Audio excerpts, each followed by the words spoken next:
Well, welcome everybody to Chase Oaks, whether you are online right now, somewhere around here or around the planet, or you are at Legacy on Friday night where we tape that service, or maybe at one of our other physical locations. Really, really glad you're here. And before I dive into the new series and the message tonight, just a quick word, and that is we're going to Israel in October. And we've announced that a long time ago. It's mostly filled up, but not all the way. And when I realized that, because we'll take about 100 people, there's room for about 10 more. And I thought, well, let's let people know. I'd love to fill it up, and because it's an amazing experience. And that's October, I think it's 14 to 24, something like that. And it's an incredible opportunity. Christina will be there, and Eric and Amy Torrance also, along with guides doing teaching at each of these locations. And it really just helps the Bible come alive. It's an amazing experience, an amazing trip. And you can get information about that. Let's put up, there it is, on that website right there. And anyway, I hope you can make it. That would be awesome. So today we are starting a new series called Mind Games, which is all about, if you want to change your life, change your thinking. Because our life tends to go in the direction of our thinking, of our mind, of our thoughts. Like the song we just heard from Sister Hazel, it's a very biblical sentiment. If you want to change who you are, if you want to be somebody else, change your mind. Because if you want to change your life, change your thinking. Because really, a lot of the transformation that happens in the Christian life starts right here with how we think. And so we're going to talk about how that kind of transformation happens through the 4 weeks of this series. And we're calling it Mind Games because we may not realize it, but our culture, our own self, we'll talk about these other entities, demons and Satan, all that. There are mind games being played on us all the time, affecting the way we think. And if we're not thinking well, if we have skewed thinking, we're going to live skewed lives. So how can we rightly think? How can we transform our thinking? And so that's the mind game concept. Now, when I think of mind games, the first thing that comes to mind, or at least pretty quickly, is going back to the original Star Wars movies, the first one actually, with Obi-Wan Kenobi and the Jedi mind trick. You know what I'm talking about? Where they're on the little speeder and the stormtroopers are looking for the droid, and he, looks right at the guy. You got to establish I'm going to teach you how to do a Jedi mind trick. You got to look at their eyes, and then you go like this. You have to do this, and you say, and he said, "These aren't the droids you're looking for." And the guy's like, "Oh yeah, these aren't the droids we're looking for," and you're free to go, or something like that. You're free to go, and then they go on. And wouldn't it be cool to be able to do that? Like to go through a Chick-fil-A line, like a drive-through line, and just do that, and then say, "Oh, you don't need to pay today. In fact, I'm giving you an extra 200 nuggets." Like, "Oh, awesome," or if your spouse, around on a Saturday has a list of stuff that they want you to do, and instead you can go like this and say, "No, I'd rather you go play golf." And after a foot massage, of course, or something, it'd be like, that would be incredible, right?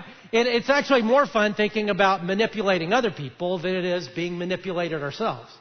That's not fun. Like anytime we've been tricked or realize we've been, it's like, oh man, it just feels so bad. The truth is that happens all the time. We are being manipulated all the time. And we don't even know it. Like in our culture, we grow up in this culture, and there are a lot of ideas that we just take, we just assume that's the way life, that's reality, because we've grown up in this culture. We have a cultural mindset. And some of that's good, and some of that isn't. That's why the Bible talks about, don't be conformed to this world, but be transformed by the renewing of your mind, which is a passage we'll focus on next week. That if we allow our thinking to be conformed by this world, we're going to have a lot of bad thinking, and it's going to affect our lives really badly. But then we also have our own mind, which is not very reliable either. Our own mind plays mind tricks on us. And, we live in a culture that says, hey, trust yourself, do what you feel like is right. That's a bad idea. Jeremiah 17:9, we're told, the human heart is the most deceitful of all things and desperately wicked. Who really knows how bad it is? If you want to trust your own thinking and trust your own mind, just remember, it's the most deceitful thing, Jeremiah says, on the planet, our own mind. We can talk ourselves into just about anything. We can't even trust our own thinking. We'll talk about what to do with that. But then, in addition to that, we have the world and culture. We have our own thinking. But the Bible also talks about these spiritual entities, real beings called demons. They're angels or the good guys.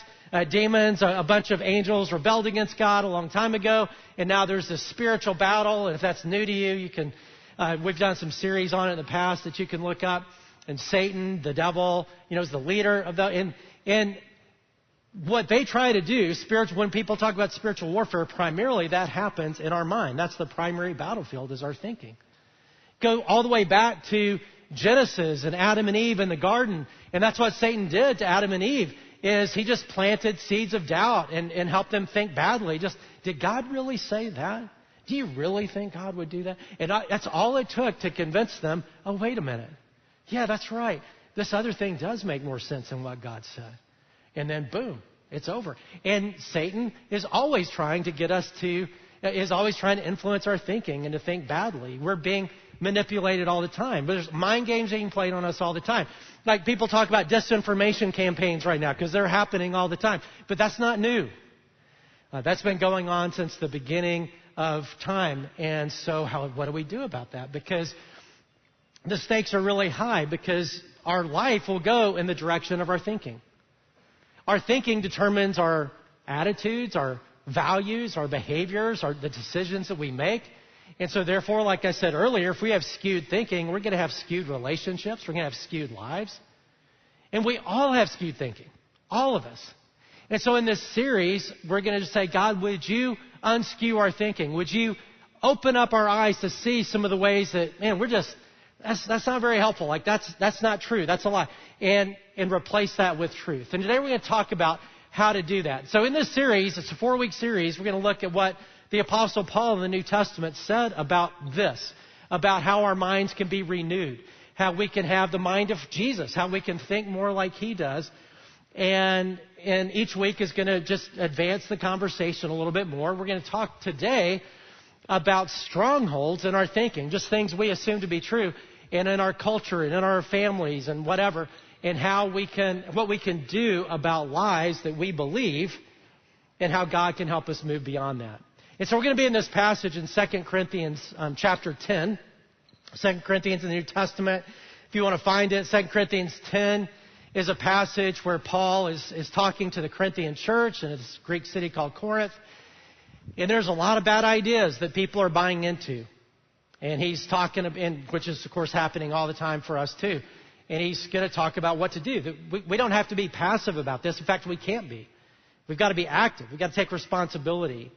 And here's what he says. For though we live in the world, we do not wage war as the world does. The weapons we fight with are not the weapons of the world. On the contrary, they have divine power to demolish strongholds. We demolish arguments and every pretension that sets itself up against the knowledge of God, and we take captive every thought to make it obedient to Christ. So he is using the concept of strongholds to talk about bad thinking that gets cemented in our mind. Okay, but now 2,000 years ago, the Corinthians that, were the people who lived in Corinth that were the first recipients of this, would have known exactly what he talked about. When he uses the image of stronghold, the comparison of stronghold, they would have known that, because every day of their life, that's the main thing they saw, was a stronghold. And a stronghold is a fortress. That's why I have this little Mario Brothers one right here. And just, kids will play with it, and why not? I think I lost Mario already. Oh no, there he is. Okay. So, because they had in every Roman region, there were these strongholds, a fortress. In fact, in Corinth, it was about 1,500 feet above the city on this rock kind of mountain thing that just stuck up. It was called Acrocorinth. And that would have been the most prominent thing. Like every time you walked out your door, that's what you'd look at. That's what you'd see. And in the Greek era, before Rome conquered Corinth, before Rome conquered Greece, it was a fortress. And then when Rome conquered Greece, they tore down part of it. Julius Caesar built it back up and made it even bigger and better, and they considered it impenetrable. And that's how Rome controlled the empire, this vast empire. They had strongholds all over the place. And once a stronghold was there, you're like, well, I guess that's it. Because how do you defeat that? Now, Paul is using that image to talk about strongholds in our mind, in our thinking. Really falsehoods that become the way we think. And once it gets set in our brain, it's really hard to think differently. It becomes a stronghold. Same thing in a culture or in a church or in a group. Once a falsehood gets locked in as just the way we think, it's really hard to shake because we can't even see it anymore. It's just the way we think. And in neuroscience, brain science, we know that that's the way our brain is wired to work, neural pathways. And we have billions and trillions of neural pathways. And the way that works is once you have a thought, it becomes easier to think that thought again. And if you think that thought again, it becomes easier to think it again and again and again and again. And that's just, after a while, that's the pathway. That's what you begin to think. Like, if you decided to, in your backyard, add something like a shed or something in your backyard. And before the shed was there, you never walked that way. So it's just the grass is just nice and even. But then as you start going to your shed, you make a new pathway, right? And over time, you're going to go the same way every time, and you'll wear out a little path, and then that path will become a rut. It'll just be easier. That's just the way you're always going to go to that shed, because that's the pathway. And our brain works the same way. Once we start thinking something, it becomes easier just to keep thinking that, and after a while, it becomes the way that we think. Which is great if that aligns with reality, not so great if it doesn't. So let me just give a couple of examples of not so great. So maybe you or someone you know, let's go with that, someone you know. You've got a friend who has let's say a scarcity mindset, as opposed to an abundance mindset, which is a more biblical way to think. So a scarcity mindset says, hey, look, there's only so many resources, there's only so much praise and attention, there's only so much credit to go around. And so if I give my resources, if I give my money, or if I give credit, or if I give praise, or if I give, then that just like takes away something from me. And so you end up just sort of living a very small life, because there's only so much to go around, and I've got to make sure I hold on to what I have. Where the Bible lets us know, man, that's a terrible way to live. Jesus let us know, if you want to really live life, then give your life away. That's how you gain life. And that in Jesus we have abundance, meaning God will always supply, the Bible says. He will always resource the generous. So the more generous you are, the more abundantly He will resource you and me, whether it's money or appreciation or praise or credit, that we should be the most generous of everybody with an abundance mindset. But you'll never get there if you don't get out of a scarcity mindset. Or let's say one more. Maybe just through what has happened in your life, you've come to the conclusion and you're thinking that you are pretty much unlovable. You're never really going to find somebody who loves you, that really cares about you. And it's a very lonely place to be, right? But that's your world. That's your reality. Now, the truth is, that's not true. You're not unlovable. Jesus loves you more than you can imagine. This, as a church, we don't even know you yet, maybe. Maybe we do. We love you. I love you. But what can happen is when you have that mindset, is it becomes a self-fulfilling prophecy because you don't trust people. You start closing yourself off. You're not vulnerable. Maybe you're even mean a little bit because you don't want people to get in. And you become very difficult to love. But unnecessarily so. Because you're not unlovable. Nobody is, right? But that's a mindset that has to shift. So what do we do? We'll give more examples later because I want all of us to identify one stronghold that's in our life. But what do you do about it? And that's what Paul talks about. And so we're going to read the same passage again to say, well, okay, what do we actually do about bad thinking in our lives that is just the way we think? A bad mindset, a stronghold. Let's read the passage again. For though we live in the world, we do not wage war as the world does. The weapons we fight with are not the weapons of this world. On the contrary, they have divine power to demolish strongholds. We demolish arguments and every pretension that sets itself up against the knowledge of God, and we take captive every thought to make it obedient to Christ. So here's where I get to play with my little Mario Brothers castle, my little stronghold. This is mushroom something. I don't know anything about Mario Brothers. This is Princess Peach, somebody told me. that right? Yeah, you don't know either. Okay, and here's little Mario, okay? So I want you to picture these are like thoughts, okay? They're inside the stronghold, all right? So you've got this stronghold. Now, when he says weapons of this world, we don't fight like that, they would have known exactly what he's talking about because that was their world. So they know if you're going to defeat a stronghold, it's really hard, but there are weapons to do that. And so if you're going to defeat the stronghold and tear down those walls, they had battering rams and trebuchets or catapults, they would use and siege towers and all this kind of stuff that they would try to defeat the stronghold. Paul was like, hey, that's interesting, but that's not what I'm talking about. Because we have something much more powerful than all that. Because they would have considered that pretty hopeless. Like to defeat a Roman stronghold was really hard to do. But in this case, Paul said, hey, we have the power of God to demolish strongholds. And that's why we demolish strongholds. How? He says we demolish arguments and every pretension that sets itself up against the knowledge of God and take every thought captive. And so what he's talking about is defeating a stronghold, defeating a lie that we've come to believe is true. We defeat that by truth. And God helps us with His truth to replace the lie with His truth. So it's not the way we think anymore. It exposes the lie. And then once you get in the household, or once you get in the fortress, then you've got these, people that are being protected by the fortress, the soldiers and all that you can take captive. And those are like our thoughts. So we have this pattern of thinking, but then even once we expose this pattern of bad thinking, we will still have these bad thoughts in line with that. And every time that happens, Paul says, we're just going to take those captive to what God teaches. We're going to take those captive to obedience to Jesus and what His truth is. So I'm going to demolish the stronghold, and then when I find myself beginning to think that way again, I'm going to take that captive to God's truth. And I'm going to say, wait a minute, that's not true. Because God says this, and I know that's true.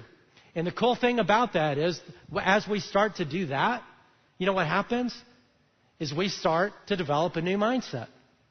Because with the better thinking, we think that, and guess what? It's better, it's easier to do it the second time, and the third time, and the fourth time, and the fifth time, taking a captive. And after a while, we develop a whole new neural pathway, a whole new mindset, a whole new path, and it just becomes the way we think. So Paul talked about is developing the mind of Christ, the mind of Jesus, so we begin to think more like Jesus thinks. And therefore, we can live much more like He lived. So we're going to talk about demolishing strongholds that are there. But Paul in Ephesians 4, I want to look at another passage, talks about how to avoid that even happening in the first place. And I just think it's really helpful. So in Ephesians 4, 25 to 27, he gives another analogy. He shifts from stronghold to something else. And he's talking about in situations and relationships, close relationships, where you get hurt and you get angry, and how easy it is for that to cause us to not think well. We start developing a story in our mind that doesn't align with truth when we get hurt. Here's what he says. Therefore, each of you must put off falsehood and speak truthfully to your neighbor, for we are all members of one body. In your anger, do not sin. Do not let the sun go down while you're still angry, and do not give the devil a foothold. So here he uses the concept not of a tower or fortress, but of a foothold. Now that word foothold is a Greek word, New Testament written in Greek, and it's the word topos, which might sound familiar. We get topography from that. Topography, topos. Topos is a place. It's a region. It's a piece of land. And what he's talking about is how Satan is always trying to get a place in your life, a place in your thinking, a place in your relationships, a place in this church, a place that he can then have a staging ground, that he can then begin to pull people apart in relationships, that he can do his bad stuff that he does. Just like right now, Russia invading Ukraine, right? They try to get a piece of Ukraine, which they have, and then they fortify that, and they do all the stuff they're doing because they have a topos. They have a place that they can base everything. And Paul is like, don't let Satan do that. He's always trying to do it, and he's talking specifically here about relationships.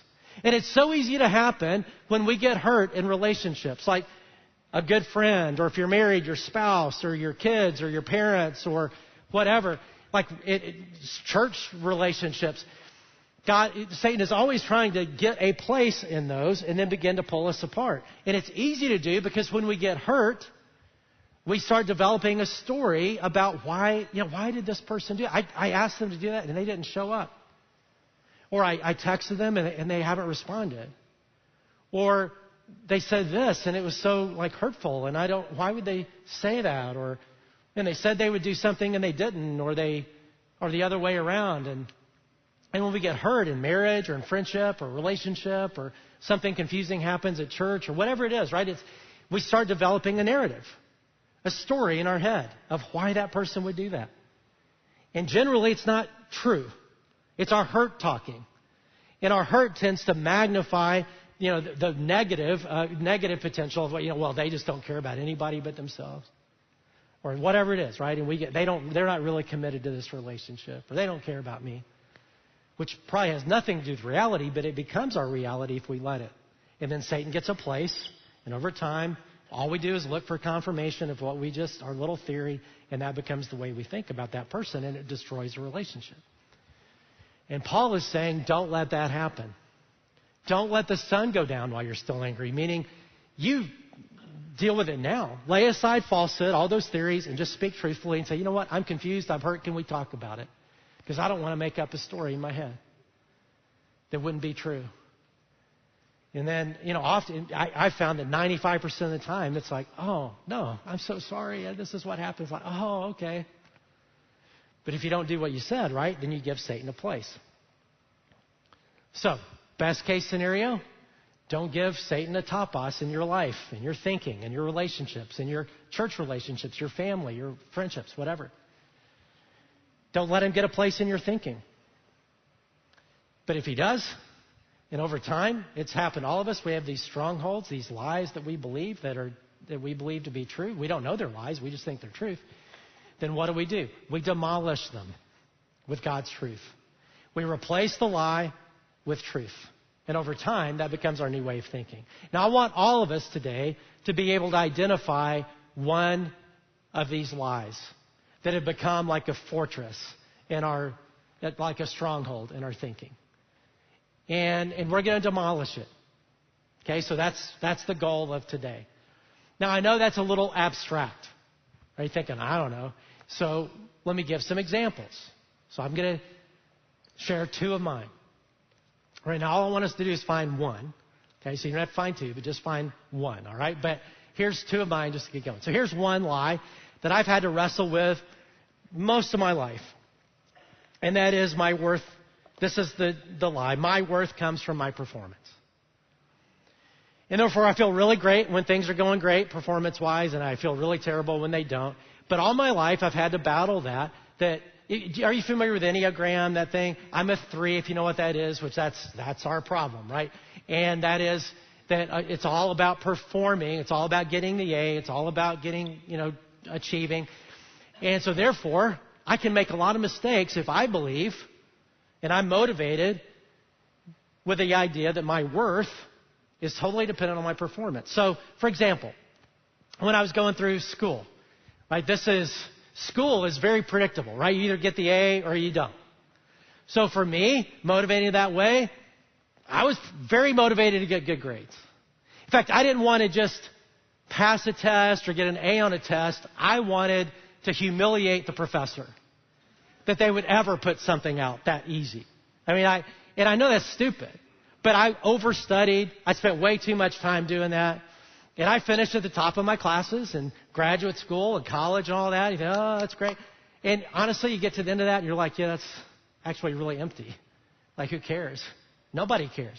In fact, when I was looking at jobs when I got out of grad school, I was waiting for them to ask me, hey, tell me your GPA. And guess what? Nobody cared. Nobody asked. Even if I hinted, nobody asked. Because who cares? Right? But I did. And I remember when I was graduate school, seminary for pastors, Dallas Seminary is where I went. And there was a guy named Tony Evans, who's a pastor in Dallas, and great guy.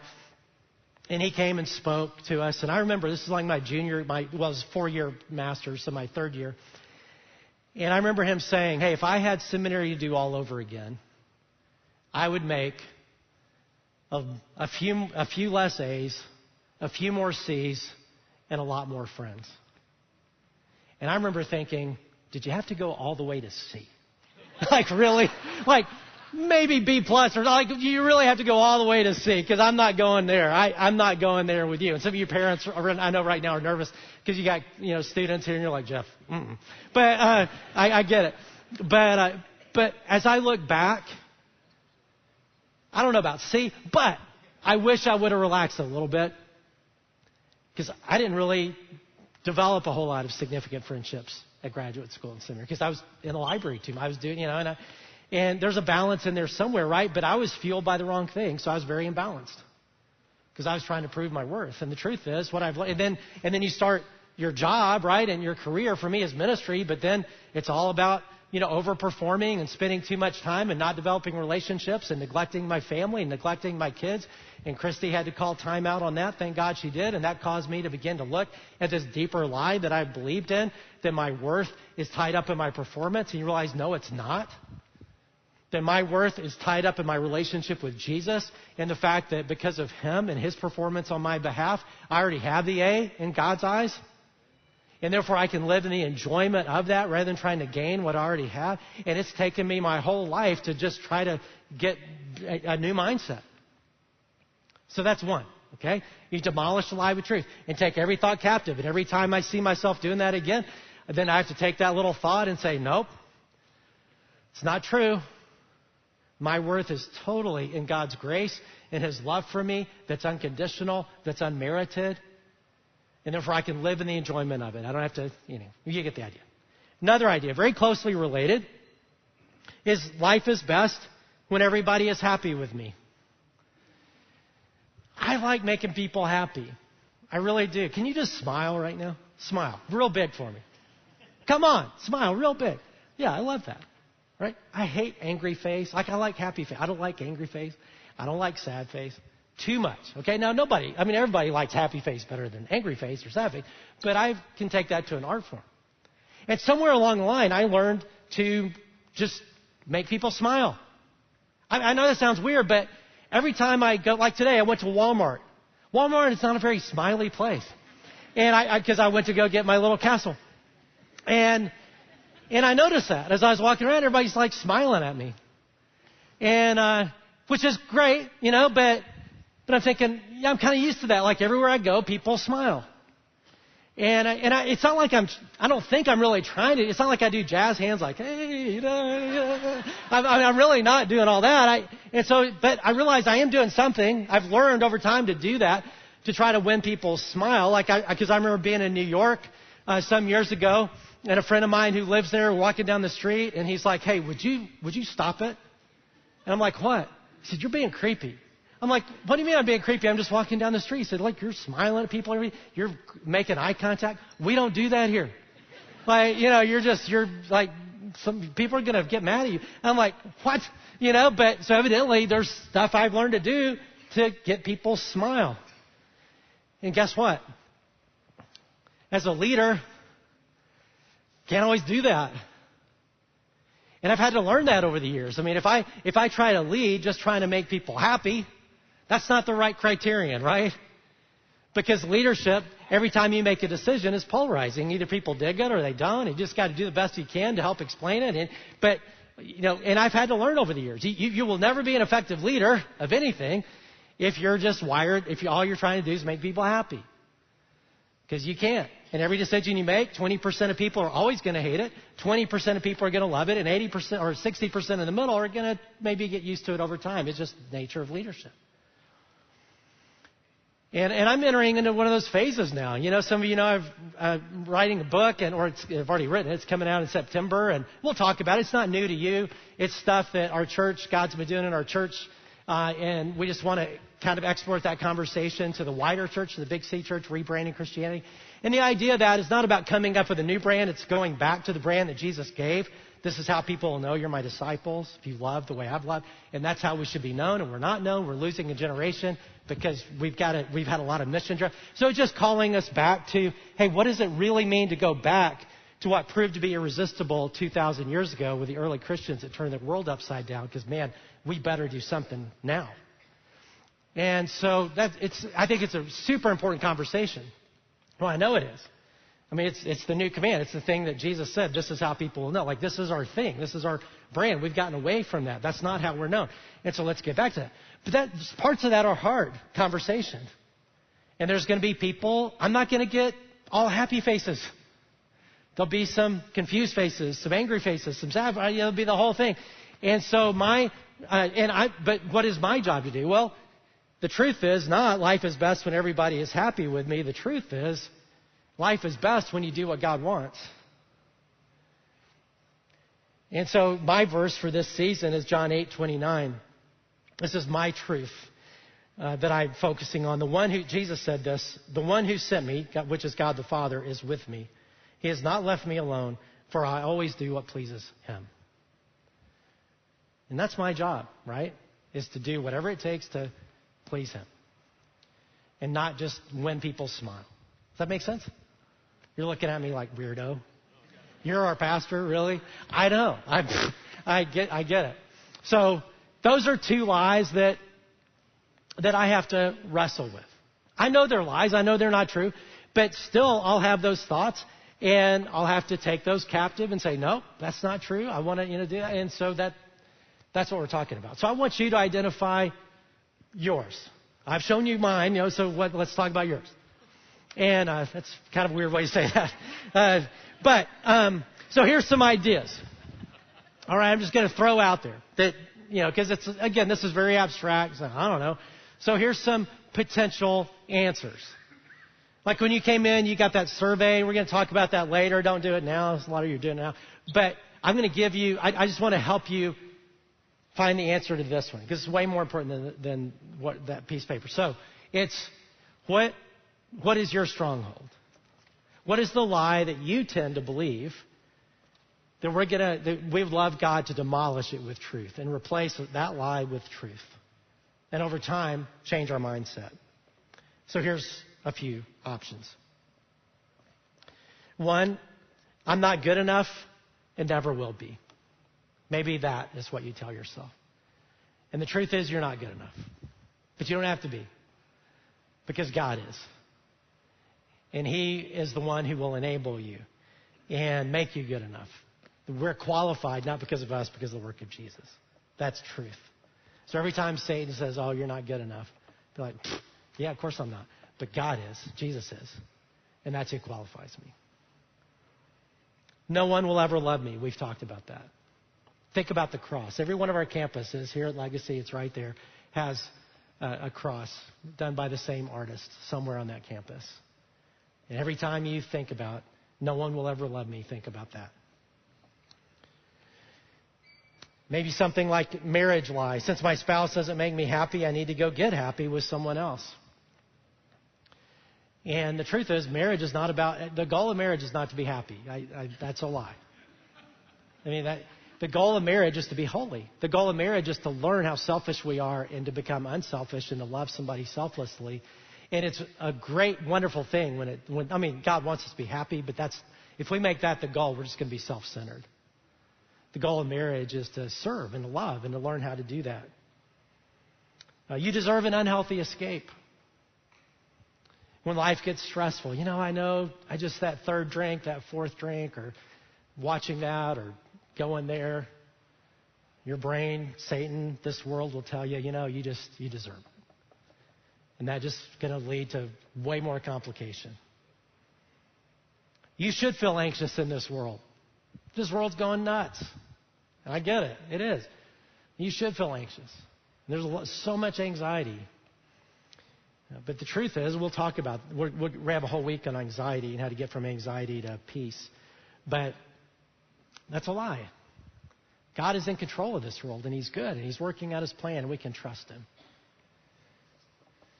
Live for this life because it's all we have is another lie. And not just living life without thinking about eternity, which leads to a pretty cruddy life. I felt too badly to be used by God. God is done with me. Or some of you feel like that. But that's not true. God loves to use, as we talk about all the time, misfits on a mission, and He loves to use failures and broken people to do His greatest work.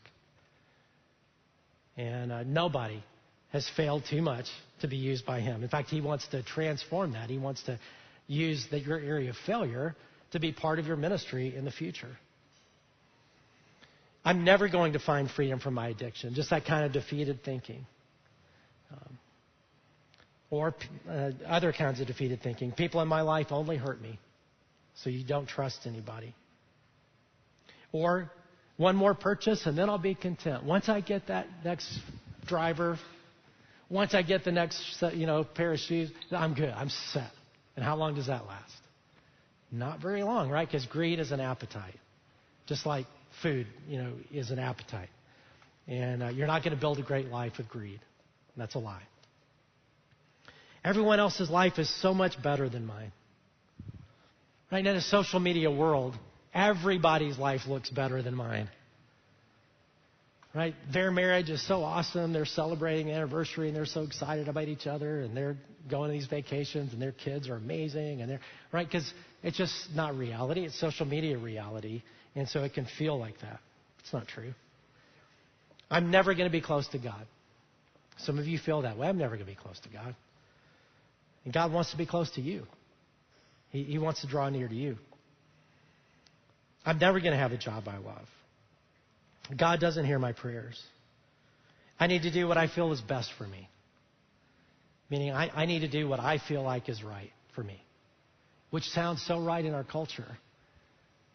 But it's not a good idea because our mind is not reliable. Our mind is deceitful to say, hey, I need to do what God is compelling me to do, what God says to do, because he's better, he's wiser, and all that. So hopefully by now we're getting some ideas. You're getting somewhere? Because I want all of us to come up with one lie that we tend to believe that's a stronghold in our thinking and in our life. And I want Jesus to set us free because he wants to. John 8:32, Jesus said, you will know the truth, and the truth will set you free. And there's an implication in that passage, and the implication in the passage is you and I are not free. You and I are bound. You and I are imprisoned by bad thinking. And he came to bring truth so that he could set us free. And in this series, we're going to talk about how can we live more and more freely. But for now, we're going to focus on one stronghold. One thing that we tend to believe that's not true, that is impacting our life, impacting our relationships, impacting our spirituality, impacting our impact, and say, God, would you, by your truth, demolish that stronghold and help me take all those thoughts captive to your truth, and so that I can, over time, begin to think differently. And that's no longer the way I think anymore. I have a new mindset. And it's God's power that will help us do that. On our own, I don't think we're going to get there. But with God's power, 100%, all of us can get there if we rely on that. So let's ask him. Let's bow our heads together in prayer. Lord, thank you for revealing truth.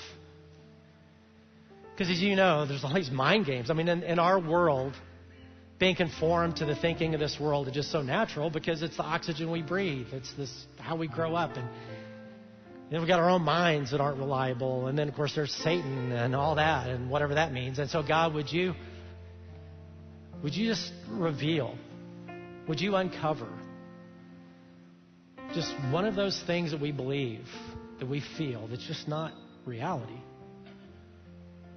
But it's the way we think. It's a stronghold. And God, would you help us by your truth smash it, demolish it, and replace that lie with your truth, and help us begin to live in the light of truth, and to begin to think differently, and to begin to think in line with what you've said. And we know we can't really do it on our own very well. So God, it's by your power to demolish strongholds. God, by your power right now, will you demolish that stronghold in my life? And help me live differently. Help me think differently. In Jesus' name, amen.